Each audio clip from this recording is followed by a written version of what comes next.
Hey everyone, welcome back to our channel. Today we're going to show you how to lock apps on your Xiaomi device.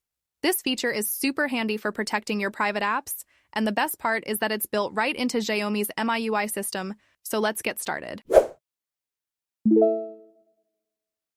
Open the Settings app on your Xiaomi device, and in the drop-down menu, look for the option, Apps, and then click on it. Then on the next page, also in the drop-down menu, you will find the App Lock option and click on it. Before the app opens a new page, it will ask you to verify if you have a PIN set on this option. The app will then open a list of apps that exist on your Xiaomi device.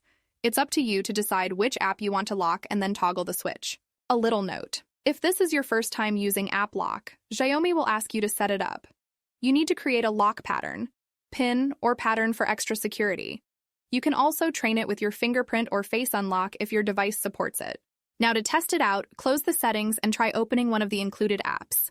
You will be asked to enter a lock pattern, PIN, or access it using a finger press. And that's it. You have successfully locked your apps on your Xiaomi device. Now your private information is safe and only you can access those apps. If this guide helped you, be sure to give it a thumbs up and subscribe to our channel for more tech tips and tutorials. Thanks for watching and see you in the next video.